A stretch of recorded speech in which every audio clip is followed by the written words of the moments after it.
तो बहुत बहुत स्वागत है सभी एसएससी जीडी एस्पिरेंट का इस बेहद ही खास वीडियो में। एसएससी जीडी के मेडिकल की डेट्स आ चुकी हैं, आपका एडमिट कार्ड भी आप फटाफट डाउनलोड कर चुके होंगे और मेरी तरफ से बहुत बहुत कंग्रेचुलेशन और बिल्कुल मेडिकल के प्रिपरेशन में लग चुके होंगे, किस तरह की तैयारी कैसे करना और डॉक्यूमेंट्स को लेकर एक स्पेशल वीडियो शेयर भी किया गया है जो लिंक में भी अवेलेबल है और साइड में भी दिख रहा है आपको, जाके एक बार डॉक्यूमेंटेशन का वीडियो जरूर देख लीजिएगा। बट इन सबके बीच जो सबसे बड़ा प्रश्न है कि सर एसएससी जीडी के मेडिकल टेस्ट को लेकर आप सब में बहुत सारे डाउट आ रहे हैं, तो आज के इस वीडियो मेरी पूरी कोशिश उन सारे डाउट्स को जड़ से खत्म करेंगे और कोई कंफ्यूजन इसके बाद नहीं रहेगा। एक एक टेस्ट को बेहतर ढंग से समझने की कोशिश करिए और बिल्कुल बिंदास तरीके से जाइए और बढ़िया से मेडिकल दीजिए। कोई बहुत बड़ी प्रक्रिया नहीं बेटा, बहुत सिंपल प्रक्रिया है जिसमें आप बेहतर कर सकते हैं। एसएससी जीडी मेडिकल में मुख्यतः 18 तरह के टेस्ट कंडक्ट किए जाते हैं, जिसमें सबसे पहला टेस्ट आता है चेस्ट का टेस्ट। एसएससी जीडी में चेस्ट से मेडिकल टेस्ट की शुरुआत की जाती है। इसमें क्या होता है कि न्यूनतम 77 सेंटीमीटर का आपका चेस्ट होना चाहिए, जिसमें 5 सेंटीमीटर का एक्सपेंशन मांगा जाता है। दैट मीन छाती फुलाना होता है। अब जो प्रॉपर ढंग से छाती 5 सेंटीमीटर का एक्सपेंशन करते हैं वो अंदर रहते हैं, जो नहीं कर पाते हैं, नहीं फुला पाते हैं, उनको वहां से बाहर कर दिया जाता है। ये तो बेसिक रहा। फिर इसके बाद आता है दूसरा आपका जो है हाइट और वेट का टेस्ट।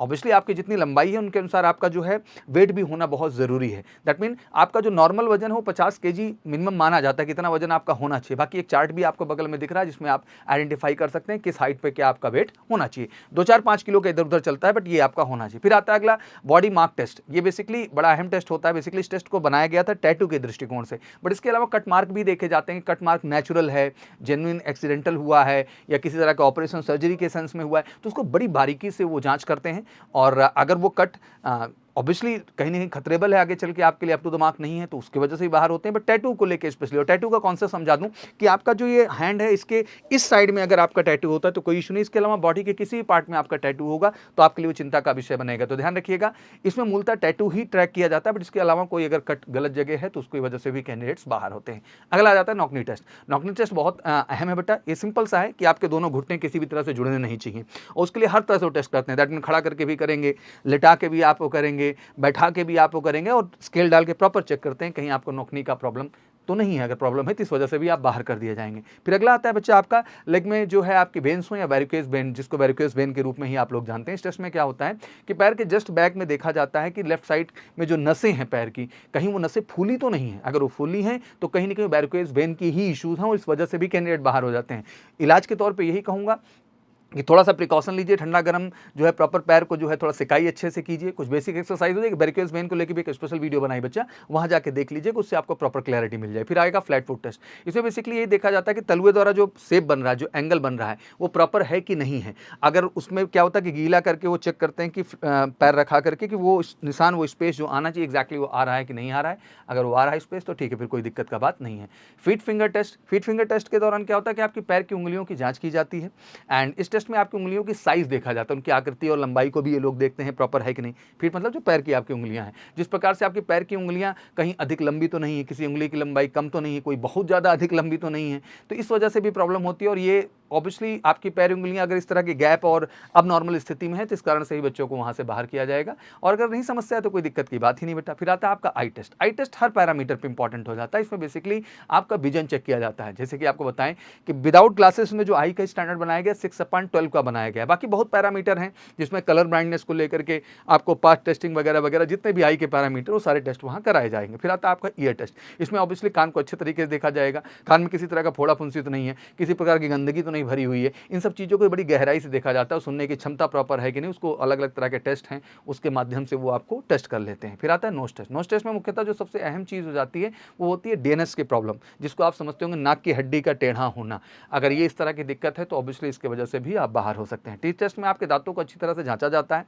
इस जांच के दौरान दांतों का साइज सही है कि नहीं, जो डेंटल पॉइंट्स वहाँ चाहिए होते हैं वो सही है कि नहीं, दांत मुंह के बाहर तो नहीं है, दांत मुंह के अंदर तो नहीं है। अगर प्रॉपर है तभी आपको जो है वहाँ आगे लेके बढ़ेंगे। दांत का प्रॉपर साफ सफाई, कान का भी बेटा और दांत का भी अप टू द मार्क साफ सफाई करा के जाना चाहिए। इसीलिए तो मैं सजेस्ट करता हूँ कि एक बार major Kalsi health care centre से मेडिकल जरूर करा लें, क्योंकि नहीं चाहिए री मेडिकल तो कराओ प्री मेडिकल, और कॉल करके 8929488488 पे बुकिंग करके आप इसको हमेशा डन करा सकते हैं। फिर आता है आपका हार्ट का टेस्ट। उसमें बेसिकली आपके जो है धड़कनों की जांच की जाती है, धड़कनें कहीं तेज तो नहीं है, धड़कनें कहीं स्लो तो नहीं चल रही हैं, और बिल्कुल ये सामान्य होना चाहिए, जो आंकड़ा होता है सामान्य का।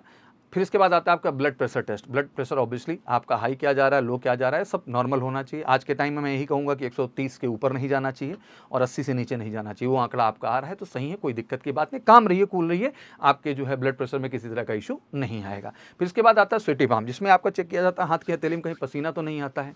हथेली को जैसे मुट्ठी बांधने के लिए बोलेंगे, फिर खुलवाएंगे, फिर चेक करेंगे पसीना तो नहीं हो रहा है, तो थोड़ा सावधानी बरतिए, मिट्टी उट्टी रहे अगल बगल में लगा लीजिए, अगर मुड़वाएं भी तो फिर कोई दिक्कत का बात नहीं होगा। और ये पसीना अमूमन सबको थोड़ा बहुत आता है, तो इसमें बहुत घबराने की जरूरत नहीं है, बस हाथ को थोड़ा सा साफ रखिए, वाटर अगर है और मिट्टी है रगड़ लीजिए, सब आपका सही हो जाएगा। फिर बॉडी एक्सरे आपका होता है, एक्सरे टेस्ट में संपूर्ण एक्सरे कराया जाता है और एक्सरे करा के आपकी बॉडी के एक एक इनर पार्ट को बेहतर ढंग से देखा जाता है, कोई हड्डी टूटी तो नहीं है, टूटी है तो जुड़ी है प्रॉपर की नहीं जुड़ी है, हर तरह की चीज़ों को देख करके अगर इसमें कोई दिक्कत होती है तो फिर आपको जो वहाँ से बाहर किया जाता है। फिर आता है टेस्टिकल टेस्ट। इस टेस्ट में टेस्टिकल्स चेकअप किया जाता है, जांच के दौरान टेस्टिकल को अच्छी तरह से जांचा जाता है, उनके साइज कहीं कम ज़्यादा तो नहीं है, जांच के दौरान ये भी देखा जाता है आप किसी बड़ी समस्या के शिकार तो नहीं है, प्राइवेट पार्ट्स में किसी तरह की प्रॉब्लम तो नहीं है, तो बहुत सारी चीज़ें हैं उसके अंदर जिसमें सब कुछ देखा जाता है। आपका जब प्राइवेट पार्ट चेक किया जाता है तो उसमें आपको हर तरह से पाइल्स का इशू तो नहीं है, हाइड्रोसिल का इशू तो नहीं है, हर तरह से वो आपको देखते हैं और अप टू द मार्क करते हैं। फिर आता है पैराग्राफ टेस्ट। इस टेस्ट में उम्मीदवार पैराग्राफ दिया जाता है, पढ़कर सुनाना होता है। उम्मीदवारों को ऐसा इसलिए करना होता है कि कभी भी कोई पार्सल या कागजात पढ़ने को मिले तो वो किस तरह से पढ़ता है। पैराग्राफ टेस्ट सभी उम्मीदवारों के लिए एक आसान टेस्ट होता है और ये लास्ट की प्रक्रिया होती है, बच्चे इसमें अच्छा ऑलरेडी कर लेते हैं। तो यही पूरी मेडिकल की प्रक्रिया है और बेसिकली मैं यही कहना चाहता हूँ, किसी भी टेस्ट की वजह से आप अनफिट हो सकते हैं, मैं ज़रूर कहूँगा। इसलिए मैं कहूँगा कि एक इंपॉर्टेंट पैरामीटर है जिसको आपको बहुत ही सीरियसली देख करके और कवर करके चलना है बच्चा, बिना किसी टेंशन के। तो घबराने की बिल्कुल ज़रूरत नहीं है आपको, बस मैं यही कहना चाहूँगा कि समय अगर है, मेडिकल टेस्ट के डेट आगे हैं, तो ये एक प्रक्रिया है। और जैसे कहते हैं ना कि रेस करने से पहले रेस की प्रैक्टिस किए, रिटन का एग्जाम देने से पहले मॉक टेस्ट की प्रैक्टिस किए, तो वैसे भी बेटा मेडिकल के पहले भी एक मेडिकल की टेस्टिंग हो जाना बहुत जरूरी होता है। और जब आप major Kalsi health care centre में आते हैं ना बच्चा, देश का इकलौता सेंटर है जो उसी प्रोसेस से आपको गुजारेगा, प्रॉपर सर्टिफिकेशन मिलेगा, आप आश्वस्त हो जाएंगे, कॉन्फिडेंट हो जाएंगे, आप किसी टेस्ट को पहली बार नहीं फेस कर रहे हो, वहां जाएंगे तो आपके लिए नॉर्मल लगेगा और कॉन्फिडेंटली आप अच्छा कर पाएंगे। तो बिल्कुल अगर नहीं चाहिए री मेडिकल तो कराइए pre medical major Kalsi health care centre से कॉल करके 8929488488 नंबर, फिर से एक बार 8929488488। और अगर किसी तरह से व्हाट्सएप करना है तब भी इस नंबर पे वो अपडेट आप कर सकते हैं। बट इसके अलावा अगर आप वाकई में डेडिकेट हैं और डिटेल किसी तरह की क्वारी या इन्फॉर्मेशन के लिए तो कॉल कर सकते हैं 9696330033 पर। एक बार दिल से बहुत बहुत शुभकामनाएं, ईश्वर आपको शक्ति दे, आप बेहतर करें। मेडिकल का कोई कंफ्यूजन हो बेटा तो डाउट में मत जाना, एक बार करा लेना, आपको मदद मिलेगी और ऑब्वियसली आप 100% मेडिकल इन होंगे और फाइनली अपना सपना पूरा करेंगे। Thank you so much, wish you good luck, जय हिंद, जय भारत।